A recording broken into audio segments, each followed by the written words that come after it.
할렐루야. 아멘. 할렐루야. 예, 우리 오늘 영상으로 이 예배에 참여하고 계신 우리 모든 성도님들도 믿음으로 주님 앞에 나가시길 바랍니다. 우리 옆에 계신 분들 한번 인사하십시다. 사랑하고 축복합니다. 예. 예, 우리 앞뒤로도 한번 인사하실까요? 사랑하고 축복합니다. 예. 우리가 영상으로 예배를 드리고 있기 때문에 지금 어떤 표정으로 어떻게 앉아 계신지 참 궁금합니다. 그러나 어떤 상황이든지 간에 하나님께서 우리 모든 성도님들에게 큰 은혜를 부어주시기를 간절히 소망합니다. 우리가 정상적으로 예배를 진행하다가 또 최근에 이 코로나19가 재확산되는 관계로 지금 몇 주째 지금 영상 예배를 드리고 있습니다. 그리고 지금 정부에서 말하기는 2주간 또 이 2단계를 계속 연장을 한다라고 얘기를 해서 9월 20일까지는 아마 이 분위기가 그대로 가지 않겠나 이런 생각이 드는데요. 그래서 이 어려운 상황 가운데 있는 우리가 이럴 때일수록 우리의 경건 생활을 우리 잘 챙겨야 되겠다 싶은 그런 마음이 듭니다. 우리가 자주 만날 수 없고 또 이렇게 가깝게 이렇게 지낼 수 없는 그런 상황 가운데 있기 때문에 어떻게 지내는지 참 궁금한데요. 여러분 그런 가운데 있더라도 우리가 각자의 개인의 삶을, 경건의 삶을 믿음으로 잘 지키셨으면 좋겠다 싶은 마음으로 제가 몇 가지 좀 부탁을 좀 드리려고 합니다. 첫째는 우리가 지금은 온라인으로 드리고 있는 이 예배와 기도에 여러분들 좀 적극적으로 참여해 주셨으면 합니다. 물론 우리가 시간을 꼭 지켜서 이렇게 하기가 좀 쉽지 않을 때도 있습니다. 특별히 새벽이나 또 이런 기도회 같은 경우에는 매번 이렇게 참여하기가 어려울 수도 있겠습니다만은 그러나 여러분 꼭 기억하셔서 우리 예배와 기도회에 최선을 다해서 참여해 주시면 좋겠다 싶은 생각이 들어요. 그리고 온라인 예배와 온라인 기도회에 참여하실 때에 우리가 예배당에 나와서 예배 드리듯이 정말 정성껏 그렇게 예배를 드리시면 좋겠다 싶습니다. 두 번째는 비록 우리가 지금 교회당에 자주 나오지는 못해도 개인적으로 말씀 읽기와 기도의 시간들을 좀 가지셨으면 좋겠다 싶습니다. 지금 우리가 성경 통독 1천독 우리 지금 캠페인을 하고 있는데 우리 성도님들 열심히 개인적으로 말씀 읽으시면 좋겠고요. 또 교회에 나오시든지 아니면 각자의 처소에서 시간을 내셔서 좀 기도하는 일에 열심을 다하셨으면 좋겠다 싶은 생각이 듭니다. 마지막으로 우리 주변의 성도들을 우리가 좀 살펴보았으면 좋겠습니다. 지금 또 잘하고 계시지만 조금 더 우리가 주변의 성도들을 좀 돌아보시고 어떻게 지내시는가 안부도 좀 물어보시고 직접 가서 우리가 만나지는 못하더라도 전화로라도 또 이렇게 함께 이야기를 나누고 교제를 좀 하시면 좋겠어요. 왜냐하면 이 코로나19를 통해서 사회가 굉장히 많이 우울해진 것 같아요.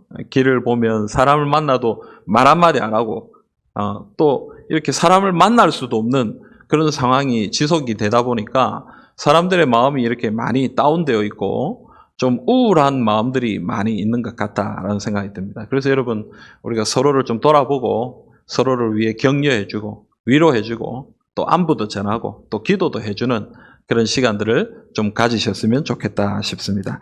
여러분 이 세 가지 부탁 여러분 꼭 들으시고 이 코로나19의 이 힘들고 어려운 상황들을 믿음으로 잘 이겨내시는 주님의 백성들이 다 되시기를 간절히 소망합니다. 여러분 우리는 지금 사무엘상을 통해서 다윗의 삶에 대해 함께 생각해 보고 있습니다. 다윗은 지금 이 시글락이라는 곳에 살고 있는데요. 왜 다윗이 이 시글락에 왔느냐라는 것은 우리가 그 과정을 잘 알고 있습니다. 사울의 추격을 받아서 사울이 다윗을 죽이려고 쫓아왔기 때문에 다윗은 지금 블레셋의 아기스에게 피해 있고 아기스에게 부탁해서 시글락이라는 지역을 받았습니다. 그래서 그곳에서 생활하고 있었습니다.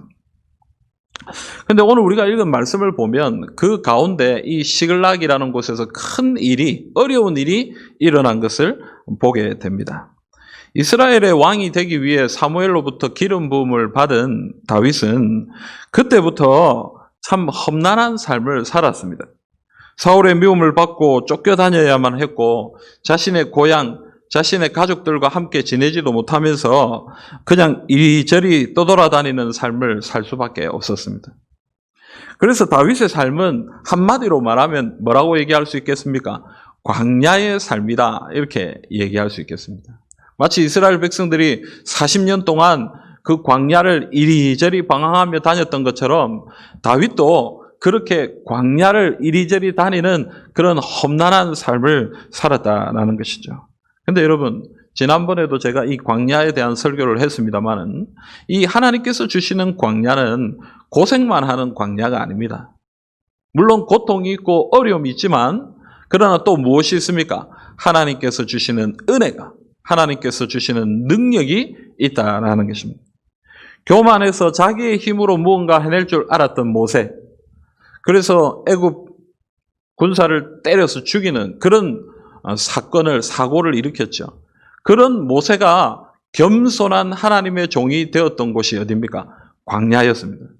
광야에서 시간을 보내면서 모세는 겸손해졌습니다. 하나님의 손에 붙들려 사용될 수 있도록 하나님의 은혜 가운데 새롭게 변화되었다라는 것입니다. 여러분, 하나님의 종으로 예수님의 길을 준비하기 위해 이 땅에 보냄받은 세례 요한, 이 세례 요한이 어디서 성령 충만하게 되었습니까? 광야에서 성령 충만했습니다. 광야에서 하나님만 바라보며 믿음으로 살아갈 때에 하나님이 그에게 성령 충만이라는 은혜를 부어주셨다라는 것입니다. 그러니까 여러분, 광야는 표면적으로 보면 어렵고 힘들고 고난이 있는 것처럼 보이지만 그걸로 끝나는 것이 아닙니다. 하나님께서 그 광야를 통해서 놀라운 은혜를 부어주시고 놀라운 능력을 허락하여 주신다라는 것입니다. 요즘 우리의 삶을 보면 마치 광야를 지나는 것 같은 그런 생각이 듭니다. 우리는 너무나 어려운 시간들을 지금 보내고 있습니다. 오늘 이 예배당에 앉아 계신 여러분들의 얼굴 표정을 보니까 더 느껴지네요. 우리 성도님들의 얼굴이 너무 굳어 있어가지고 지난 한 주간 참 힘드셨구나 싶은 생각이 들고, 요즘 여러분들의 마음이 참 많이 힘드시겠다. 앞에 있는 저의 마음도 많이 힘듭니다. 사실은 주일이 다가올 때마다 이거 어떻게 해야 되나 늘 이 고민입니다. 사실은 어떻게 좀 분위기가 바뀌지 않나, 상황이 어떻게 바뀌지 않나, 뉴스를 보면서 이 여러 가지 돌아가는 일들을 바라보면서 전부 다 우리 모든 성도들의 마음이 다 무겁고 힘이 들지 않나, 이런 생각이 들어요. 하지만 여러분, 이런 힘든 과정을 통해서 하나님께서 하시는 일이 있다라고 믿습니다. 이런 모든 고난의 과정을 통해서 하나님께서 반드시 우리에게 은혜를 주실 것입니다. 로마서 8장 28절 말씀 우리 같이 한번 읽어볼까요? 로마서 8장 28절입니다. 우리가 알거니와 하나님을 사랑하는 자 곧 그의 뜻대로 부르심을 입은 자들에게는 모든 것이 합력하여 선을 이루느니라. 아멘. 여러분, 우리가 비록 어려움 가운데 있다 할지라도 합력하여, 모든 것을 합력하여 선을 이루시는 하나님, 그 하나님께서 우리에게 큰 은혜와 능력을 부어 주실 것입니다. 그러므로 여러분, 이 은혜를 사모하며 믿음으로 나아갈 수 있기를 간절히 바랍니다. 사랑하는 성도 여러분, 하나님은 광야의 삶을 통해 자신의 백성들에게 큰 선물을 주십니다. 그래서 오늘 말씀을 통해서 하나님께서 광야를 통해 자신의 백성들에게 주시는 이 선물에 대해서 함께 생각해 보기를 원합니다. 여러분, 하나님은 광야 가운데서 자신의 백성들에게 선물을 주십니다. 다윗은 광야의 삶을 통해 하나님의 은혜를 누리게 됩니다. 광야의 삶을 통해 하나님께서 주신 선물이 무엇일까요? 그 첫 번째는 바로 하나님 자신입니다. 그렇게 특별하지도 않고 힘이 있지도 않던 다윗을 하나님은 왕으로 세우셨습니다. 그리고 하나님께서 다윗에게 능력을 주셔서 골리앗이라는 이 큰 강대한 그런 장군을 이기게 합니다. 나라의 영웅이 되게 하십니다. 근데 여러분, 보통 이런 일들이 일어나고 나면 그 뒤에 어떤 내용이 나옵니까? 사실은요, 모든 성경을 읽어보면요, 이런 이야기들이 하나님이 은혜 주셔서 성공하고 능력을 나타내고 그 다음에 주로 나오는 내용이 뭐냐면요, 그게 마치 자기가 한 것인 양 교만해져서 결국은 하나님을 버리고 자기 마음대로 살아가는 이야기들이 성경에 나옵니다. 그게 누굽니까, 여러분? 바로 사울입니다. 사울도 하나님의 선택을 받았잖아요. 하나님의 택함을 받았고 하나님의 은혜를 받았고 하나님의 능력을 받았던 사람입니다.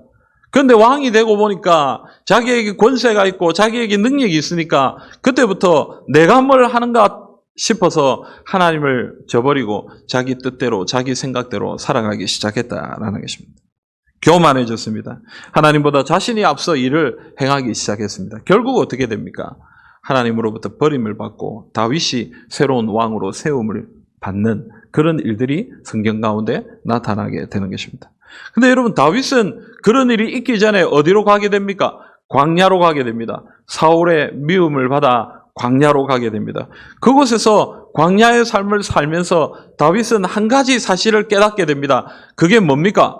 하나님을 의지하지 않고는 살 수가 없구나라는 사실을 깨닫게 됩니다. 광야에서 여러 가지 어려움을 당하면서 여러 가지 시련을 당하면서 다윗이 한 가지 깨닫게 되는 것은 무엇입니까? 내 힘으로는 되는 게 아니구나. 내 능력으로는 되는 것이 아니구나. 하나님을 붙들고 하나님만 바라보면서 살아야 되겠구나. 그것을 깨닫게 되는 것입니다. 시편 34편 8절 말씀입니다. 다윗이 쓴 시죠. 우리 같이 한번 읽어봅시다. 너희는 여호와의 선하심을 맛보아 알지어다. 그에게 피하는 자는 복이 있도다. 아멘. 그에게 피하는 자는 복이 있도다. 하나님께 피하는 자는 복이 있도다. 하나님을 붙드는 자는 복이 있다. 여러분, 다윗은 이 사실을 깨닫고 이것을 붙들게 되었다라는 것입니다. 광야를 통해서 다윗에게 주신 하나님의 선물이 무엇입니까? 하나님 자신입니다. 너는 나를 붙들어야 된다. 너는 나와 함께 가야 된다. 나를 의지해야 된다. 네 힘으로는 안 된다. 네가 아무리 왕이라도, 네가 아무리 사람들의 지도자라도 내가 너와 함께 하지 않으면 아무런 일도 할 수 없다. 이것을 붙들어야 된다. 하나님이 광야를 통해 그것을 가르쳐 주셨다라는 것입니다. 여러분, 오늘 우리도 똑같다고 생각해요. 우리가 어떤 능력을 가지고 있든지 어떤 자질을 가지고 있든지 그걸로 안 됩니다. 하나님이 우리와 함께 하셔야 우리의 삶이 은혜 가운데 살아갈 수 있는 것입니다. 우리 교회가 하나님과 함께 해야 하나님의 부흥을, 하나님의 은혜를 경험하게 되는 것입니다. 하나님이 우리에게 주신 가장 귀한 선물, 바로 하나님 자신입니다. 이 하나님을 굳게 붙들고 믿음으로 나아가는 우리 모두가 될 수 있기를 간절히 바랍니다. 두 번째로 하나님께서 주시는 선물이 있습니다. 여러분, 다윗이 광야로 나갈 때 그는 혼자였습니다. 하지만 지금 오늘 우리가 읽은 본문을 보면 그에게는 함께하는 사람들이 있습니다. 어떤 사람들입니까? 600명이나 되는 사람들이 있습니다. 이건 남자들만 얘기하는 거예요. 사무엘상 22장을 보면 다윗이 아둘람굴에 있을 때 사람들이 다윗을 찾아왔습니다. 가족들이 찾아오고 또 이런저런 사람들이 찾아와서 한 400명 정도의 사람들이 다윗을 찾아왔어요. 그리고 지금 세월이 지나고 나서 그에게는 600명이라는 군대가 함께 하고 있는 것입니다. 여러분, 다윗은 혼자 목숨을 유지하기 위해 도망쳤습니다. 그런데 지금 하나님께서 은혜를 주셔서 어떤 선물을 주셨습니까? 자기와 늘 함께하는 그런 사람들, 자신의 백성들을 그에게 보내주셨다. 창세기 12장을 보면요, 하나님은 아브라함을 부르십니다. 그리고 아브라함에게 복을 주시는데요. 어떤 복을 주시냐면 이런 복을 주셔요. 12장 2절 우리 같이 한번 읽어봅시다. 내가 너로 큰 민족을 이루고 내게 복을 주어 내 이름을 창대하게 하리니 너는 복이 될지라. 아멘. 여러분, 하나님이 아브라함에게 복을 주시는데 어떤 복을 주시는? 너는 큰 민족을 이룰 것이다. 지금 아브라함은요, 아들 한 명도 없어요. 그런데 하나님이 그에게 복을 주시는 게 어떤 복을 주시는? 큰 민족을 이룰 것이다. 그래서 아브라함은요, 자신의 삶을 살아갈 때 늘 고민이 뭐냐면, 하나님이 나에게 큰 민족을 이루게 해주시겠다고 약속했는데 아직 나는 아들도 한 명 없는데 어떻게 이 일이 이루어진단 말이냐. 늘 그 고민 때문에 낙심하기도 하고 하나님 앞에 기도하기도 하고 그렇게 살았던 것입니다. 근데 여러분, 하나님이 그 약속을 어떻게 이루어 주셨습니까? 그에게 이삭이라는 아들을 주셨고, 이삭을 통해서 야곱을 통해서 12아들, 그리고 그 12아들이 애굽에 내려가서 요셉을 통해서 애굽에 내려가서 이 고센이라는 땅에서 함께 살면서 60만 명이 넘는 그런 큰 민족이 되도록 하나님의 백성들이 그렇게 큰 나라가 되도록 하나님의 은혜를 내려주셨던 것입니다. 그래서 출애굽기에 하나님께서 모세를 그들에게 보내어서 가나안 땅으로 이끌어내시는 모습이 나타나고 있는 것이죠. 여러분, 하나님은 하나님의 백성들에게 선물을 주십니다. 어떤 선물을 주십니까? 이 동력자들을 주시는 거예요. 하나님의 백성들을 허락해 주시는 거예요. 나만 혼자 있는가? 이 어려운 상황 가운데 나 혼자 이렇게 힘들게 살고 있느냐? 그렇게 힘들어하고 외로워하고 있는 그때에 깨닫게 해주시는 거예요. 하나님의 백성들이 함께 있다. 주의 성도들이, 주님의 백성들이 우리와 함께 하고 있다라는 사실을 알게 해 주시는 것입니다. 비록 우리가 우리 교회당에 다 함께 모여서 함께 주님 앞에 예배드리지는 못하지만 그래도 좀 아쉬움이 있지만 그럼에도 불구하고 마음에 든든함이 있는 것은 저는 그거라고 생각해요. 오늘 이 자리에 나와 계신 우리 장로님들, 우리 집사님들, 권사님들, 또 영상으로 보고 계시는 우리 모든 성도님들, 우리 아이들로부터 어른들에 이르기까지 우리 제3영도교회의 모든 성도님들, 그분들이 비록 우리가 자주 만나지는 못하지만 예수 그리스도 안에 하나가 되어서 지금 주님을 섬기고 있다라는 이 사실이 우리에게 큰 힘이 되고 능력이 되고 그것이 하나님의 큰 선물이다라고 얘기하는 것입니다. 여러분, 지난 주간에 저는 휴가를 좀 다녀왔고요. 또 한 몇 주간 동안 뭐 이런저런 앞서도 얘기했지만 이 갑자기 또 온라인 예배로 전환되는 바람에 또 여러 좀 생각이 많고 이런 시간들을 보냈습니다. 그런데 그런 시간 가운데 우리 성도님들의 연락이 좀 많이 있었어요. 저한테 문자로 혹은 전화로 뭐 여러 가지 방법으로 연락을 주신 분들이 계신데 그분들이 그렇게 문자에 적어놨어요. 목사님 늘 기도합니다. 힘내십시오. 마음먹은 대로 뭐가 좀 잘 안 돌아가지만 그러나 목사님 힘내십시오. 우리 늘 기도하겠습니다. 제가 이 문자들을 보면서요. 첫 번째 생각은 그런 생각이 들었어요. 내가 너무 인상을 쓰고 다녔나? 우리 성도님들이 우리 목사님 너무 고생한다. 너무 걱정이 많은가 봐. 이렇게 생각할 정도로 내가 인상을 좀 쓰고 다녔나? 이런 생각이 먼저 첫 번째 들었고요. 좀 인상을 좀 펴야 되겠다. 사실 좀 인상을 쓸 만한 일들이 많이 있었잖아요, 사실. 우리 예배도 이 마음대로 뭐가 안 되고, 이 코로나19도 자꾸 이제 확산이 되고, 이런 일들 때문에 우리 모두가 사실 그런 마음들이 있었잖아요. 근데 두 번째로 생각한 것은 참 마음이 든든하다. 사실 이렇게 자주 듣는 이야기는 아니지만, 그래도 뒤에서 말하지 않고 묵묵하게 앞에 세워진 목사를 위해, 우리 지도자들을 위해, 우리 성도들을 위해 기도하고 함께 섬기는 성도들이 이렇게 함께 한다. 많이 있다라는 사실을 깨닫게 될 때 참 힘이 되고 또 그걸 볼 때에 기쁨이 있었어요. 사랑하는 성도 여러분, 하나님께서 주신 선물은요, 바로 옆에 계신 우리 성도님들이에요. 동력자들이에요.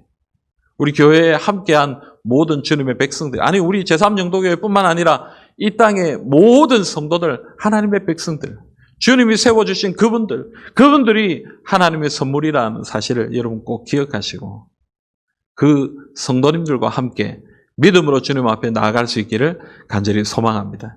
그래서 여러분, 우리가 비록 어려운 삶을 살아가지만 하나님이 우리에게 주신 두 가지 선물이 있다는 사실을 여러분 꼭 기억하시길 바랍니다. 하나님이 우리와 늘 함께 하십니다.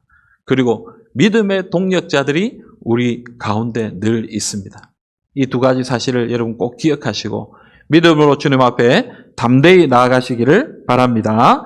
여러분, 광야의 삶 가운데 하나님께서 주신 선물은 하나님과 그의 백성들이다라고 얘기했습니다. 그런데 오늘 우리가 읽은 본문을 보면요, 이 다윗과 함께했던 사람들의 이 모습이 나옵니다. 사무엘상 29장을 보면 블레셋 사람들이 아벡이라는 곳에 군사들을 모으는데요. 이유가 뭡니까? 사울과 싸우기 위해서 모이는 것이죠. 이 다윗도 자신의 군대를 이끌고 거기에 가게 됩니다. 그런데 이 블레셋 사람들, 우리가 잘 아는 것처럼 다윗을 반대하죠. 다윗이 만약에 우리 뒤에서 공격한다면 우리가 어떻게 되겠느냐? 앞에서는 사울이 공격하고 뒤에서는 다윗이 우리를 공격하면 우리는 반드시 패하고 말 것이다. 다윗을 그냥 돌려보내야 된다. 그래서 다윗을 그냥 돌려보냅니다. 3일 만에 오늘 본문 앞에 보면 3일 만에 시글락으로 돌아왔는데 돌아와 보니까 시글락에 큰 일이 일어난 거예요. 어떤 일이 일어났습니까? 블레셋 군대가 이스라엘과 싸우기 위해 모였다라는 얘기를 듣고 아말렉이 가만히 있지 않고요. 아말렉이 일어나서 블레셋을 공격한 것입니다. 특별히 이 시글락을 공격해서 시글락에 있는 모든 여인들, 자녀들을 다 데리고 사로잡아서 가버렸습니다. 여러분, 겨우 사울과 싸워야 하는 위기를 극복하고 자신이 함께 하던 시글락에 내려온 다윗이었습니다. 그런데 지금 더 큰 어려움을 당하게 된 것입니다. 4절을 보면요, 다윗과 그의 사람들이 얼마나 큰 슬픔 가운데 있는지 알게 됩니다. 우리 4절 읽어봅시다. 다윗과 그와 함께한 백성이 울 기력이 없도록 소리를 높여 울었더라. 아멘. 여러분, 이 상황을 볼 때 다윗이 또 그와 함께한 백성들이 너무 슬픔이 가득해서 울 기력이 없을 정도로, 울다 힘이 없어서 눈물이 나오지 않을 정도로 지금 소리를 높여 울었다라고 얘기하고 있습니다. 5절을 보면요, 다윗의 두 아내였던 아히노암과 아비가일도 잡혀간 모습을 보게 됩니다. 그러니까 여러분, 다윗부터 해서 모든 군대 백성들이 지금 아내와 자녀들이 잡혀간 것으로 인해서 슬퍼하는 모습이 오늘 본문에 나오고 있는 것입니다. 근데 여러분, 이런 상황에서 백성들이 어떻게 행동합니까? 이게 6절에 나옵니다. 6절 봅시다. 백성들이 자녀들 때문에 마음이 슬퍼서 다윗을 돌로 치자 하니 다윗이 크게 다급하였으나 그의 하나님 여호와를 힘입고 용기를 얻었더라. 아멘. 여러분, 지금 오늘 말씀을 보니까 백성들이 자녀들 때문에 마음이 슬퍼서 어떻게 합니까? 다윗을 돌로 치자.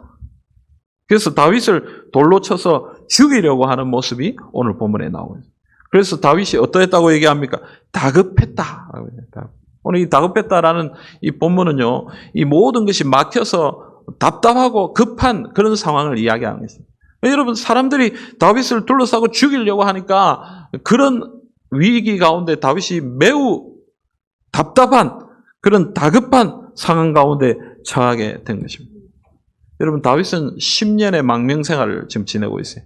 그들은 그동안 함께했던 사람들입니다. 그런데 그렇게 함께했던 사람들이 어떻게 하고 있는 거예요? 죽이려고 하는 거예요. 여러분, 사울이 자기를 쫓아올 때는 뭐 이해할 수 있습니다.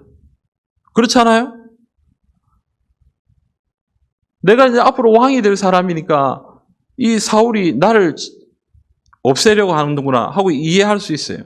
그런데 지금 늘 함께 하던 사람들, 우리가 동역자라고 하고 동지라고 얘기하던 그 사람들이 갑자기 일어나서 그를 죽이려고 하는 거예요. 물론 다윗이 지도자로서 책임이 있지만, 그러나 자기도 아내가 잡혀가 있는 그런 똑같은 슬픔을 당하는 상황인데도 불구하고 사람들은 다윗을 죽이려고 하는 그런 모습을 보이는 것이죠. 여러분, 지금 다윗은 너무나 답답하고 힘든 상황 가운데 있습니다.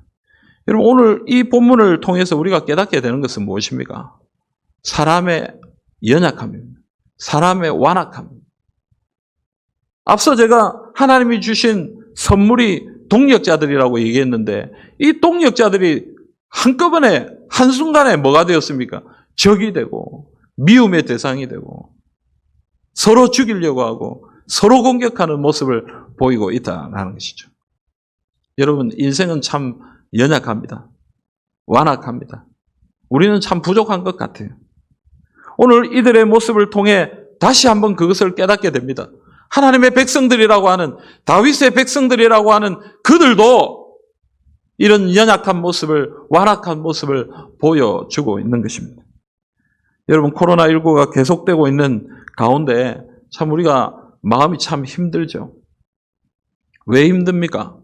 이 질병 때문에 마음이 힘든 것도 있지만, 저는 목사로서 제일 마음이 힘든 것은 사실은 교회가 비난과 비판의 대상이 되고 있기 때문에 그렇습니다. 이 세상 사람들이 교회를 향해 손가락질합니다. 물론 우리가 억울하고 또 여러 가지로 얘기할 부분들도 있습니다만은, 하지만 그럼에도 불구하고 지금 우리 모두가 사실은 세상으로부터 지탄의 대상이 되고 책망을 받고 있고 여러 가지 안타까운 이야기를 듣고 있는 것은 사실입니다. 여러분, 우리가 이런 상황에서 이것에 대해서 싸우고 뭐 어떻게 하고 그럴 것이 아니라 곰곰이 하나님 앞에 기도하면서 생각할 때 하나님이 저에게 주시는 마음은 그런 거예요. 하나님께서 우리의 연약함을 좀 돌아봤으면 좋겠다 하시는 것 같다. 여러분, 스스로 자기의 잘못을, 스스로 자기의 연약함을 깨닫는 사람은 참 대단한 사람인 것 같아요. 그 사람은 정말 성숙한 사람이에요. 스스로 자신의 연약함을 알고 그것에 대해서 회복하고 해결하는 사람들은요, 그 사람들은 정말 대단한 사람들이에요. 근데 대부분의 사람들은 어떻습니까? 다른 누군가가 그 사람을 지적해주고 책망해주죠. 그래서 깨닫게 되는 것입니다. 그래서 곰곰이 생각해 볼 때 좀 뭐 답답한 마음은 없지 않지만, 이렇게 우리가 세상에 손가락질을 받는 이런 상황 가운데서 어쩌면 이런 과정을 통해서 하나님이 교회에 하시고 싶은 말씀이 있는 것은 아닌가 하는 생각들을 가져보게 되는 것입니다. 혹시 우리가 하나님 앞에 범죄하는 것이 있어서, 하나님 앞에 실수하는 것이 있어서 세상을 통해 하나님이 지적해 주고 계시는 것은 아닌가? 또한 여러분, 그런 모습들을 바라보면서 깨닫게 됩니다. 우리는 연약한 사람들이에요. 주의 몸된 교회, 하나님의 백성들이라고 해도 우리는 여전히 죄악 가운데 있는 사람들이고 여전히 부족한 사람들입니다. 우리는 연약한 존재들이 분명하다라는 사실을 다시 한번 깨닫게 되는 것입니다. 오늘 다윗의 사람들을 통해 우리 이것을 깨달아야 될 것 같습니다. 하나님의 백성들이라 할지라도 그들은 사람입니다. 사람은 다 연약합니다. 사람은 다 죄인입니다. 우리도 마찬가지예요. 우리 가운데 연약함이 있다라고 생각합니다. 이번 기회를 통해서 우리가 이것을 돌아봐야 되겠습니다. 우리 가운데 어떤 잘못이 있는지, 우리 가운데 어떤 연약함이 있는지, 우리가 좀 돌이켜야 될 것이 무엇인지, 하나님 앞에 다시 새롭게 붙들고 믿음으로 일어나야 될 것이 무엇인지, 우리가 좀 회개하고 주님 앞에 엎드려야 되겠다 하는 그런 마음을 가지게 되는 것입니다. 사랑하는 성도 여러분, 사람은 연약합니다. 우리는 연약합니다. 우리는 이 사실을 꼭 기억하고 우리의 연약함을 하나님 앞에 내어놓을 수 있기를 간절히 소망합니다. 근데 여러분, 오늘 이러한 연약하고 완악한 상황 가운데 다윗이 어떻게 행동합니까? 앞서 우리가 이 6절의 말씀 끝부분을 우리 한번 읽어봅시다. 6절 끝부분을 우리 한번 읽어보겠습니다. 같이 읽겠습니다. 다윗이 크게 다급하였으나 그의 하나님 여호와를 힘입고 용기를 얻었더라. 아멘. 여러분, 다윗이 크게 다급했지만 이때 지금 그가 어떤 행동을 하고 있는 것입니까? 이때에 하나님을 붙들고 있는 것입니다. 자신의 동력자들이, 자신의 백성들이 자기를 죽이려고 하는 그런 상황 가운데 있는 그때에 다윗은 지금 누구를 붙들고 있습니까? 하나님을 붙들고 하나님을 믿는 믿음으로 이 어려움을 이겨내고 있다라는 것입니다. 여러분, 우리는 연약합니다. 또 우리는 죄악 가운데 있습니다. 그래서 우리는 어떻게 해야 됩니까? 오늘 다윗처럼 하나님을 붙들어야 된다는 거죠. 우리의 연약함을 고백하고 우리의 연약함을 주님 앞에 내려놓을 때 우리가 해야 할 일은 하나님을 붙드는 것입니다. 하나님을 붙들고 믿음으로 주님 앞에 나가야 된다라는 것입니다. 여러분, 우리의 관계는요, 하나님을 중심으로 모이는 관계입니다. 그래서 우리가 하나님을 붙들지 않으면요, 우리의 관계도 제대로 될 수가 없어요. 그래서 주님의 백성들은 하나님을 붙들어야 됩니다.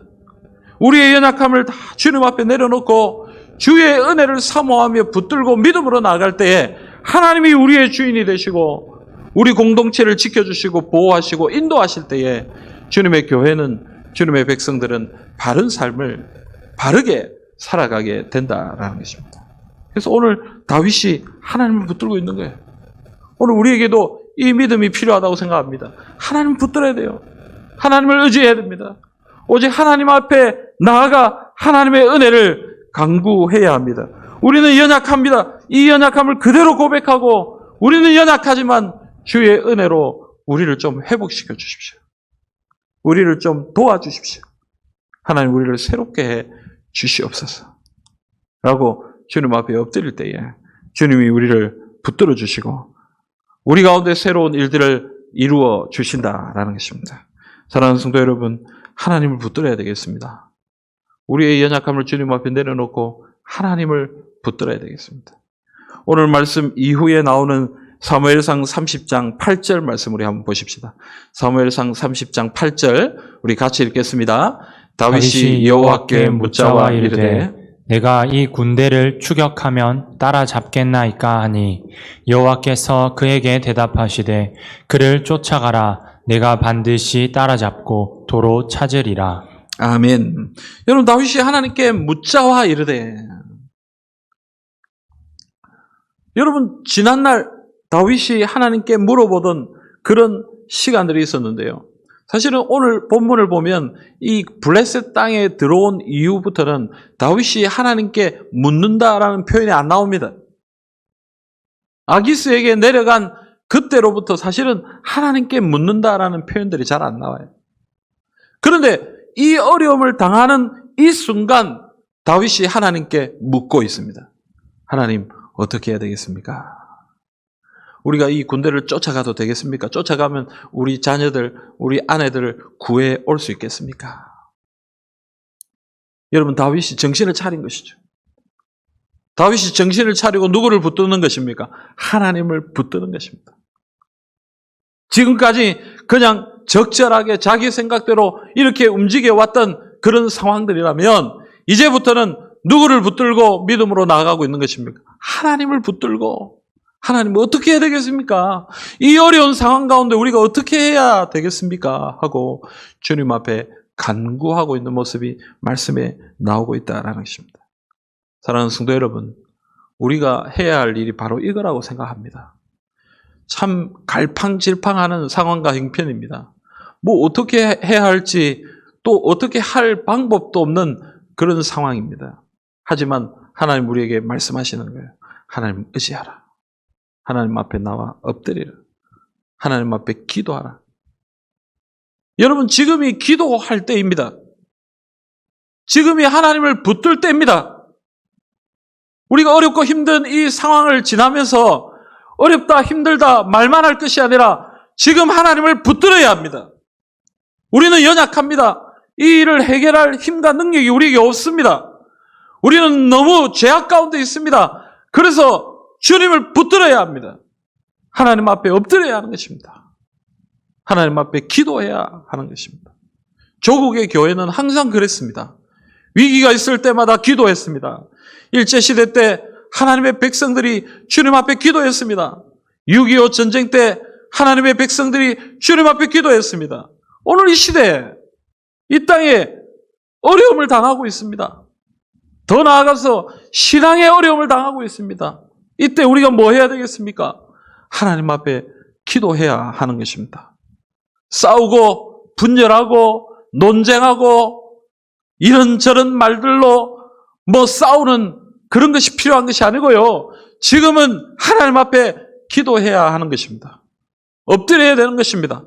주님의 은혜를 간구하고 주님이 우리를 도와주시고 이 모든 문제를 해결하여 주시도록 주님 앞에 기도하며 나아가야 할 때라는 사실을 오늘 말씀이 우리에게 가르쳐 주고 있는 것입니다. 사랑하는 성도 여러분, 하나님 앞에 엎드려야 되겠습니다. 하나님 앞에 나가야 되겠습니다. 하나님을 의지해야 되겠습니다. 우리는 하나님 믿는다 얘기합니다. 하지만 여러분 그 믿음이 무엇으로 표현되겠습니까? 기도로 표현되는 하나님만을 붙드는 그런 믿음의 행위로 표현되는 것입니다. 오늘 우리에게 이것이 필요하다고 생각합니다. 사랑하는 성도 여러분, 기도합시다. 하나님 앞에 엎드려 기도합시다. 힘들고 어려운 상황을 주님 앞에 아뢰입시다. 우리의 연약함을 아뢰입시다. 교회의 지금 형편과 상황을 주님 앞에 아뢰입시다. 그리고 하나님 우리를 도와주시옵소서. 지금까지 우리를 붙들고 인도하셨던 그 하나님께서 오늘 또 우리를 붙들어 주시고 오늘날 이 땅에 새로운 회복과 은혜를 허락하여 주시옵소서. 여러분, 우리가 이 소원을 가지고 주님 앞에 기도하며 나아가야 하는 것입니다. 물론 지금 우리가 교회에 많이 나올 수가 없습니다. 지금 우리가 이렇게 교회에 나와서 다 같이 소리를 지르고 이렇게 기도할 수 있는 상황은 아닙니다. 하지만 여러분, 우리가 어디에 있든지 어떤 상황 가운데 있든지 여러분 있는 그 자리에서 함께 예배하고 기도할 수 있는 그 자리에서 함께 기도합시다.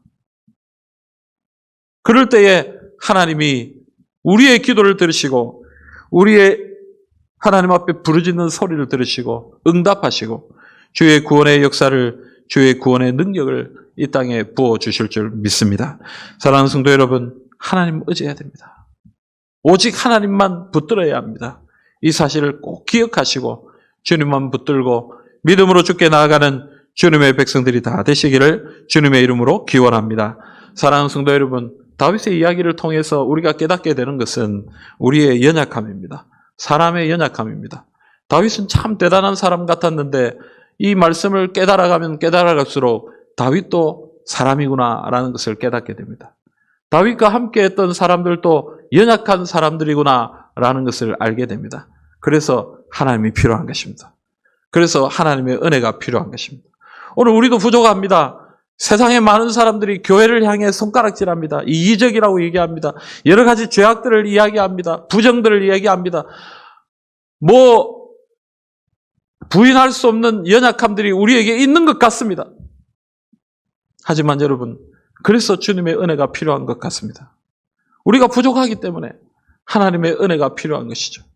하나님 앞에 엎드려야 되겠습니다. 하나님의 은혜를 간구해야 되겠습니다. 사랑하는 성도 여러분, 함께 기도하십시다. 지금 이 순간 주님 앞에 기도하십시다. 하나님께서 주시는 은혜와 능력을 간구하면서 주님 앞에 부르짖을 수 있기를 간절히 소망합니다. 그러할 때 하나님께서 우리를 구원해 주실 것입니다. 이 땅을 구원해 주실 것입니다. 주의 은혜와 능력을 베풀어 주실 것입니다. 여러분, 오늘 이 말씀 굳게 붙으시고 우리의 연약함을 인정하고 주님 앞에 간절히 믿음으로 기도하는 주님의 백성들이 다 되시기를 우리 주님의 이름으로 기원합니다. 아멘.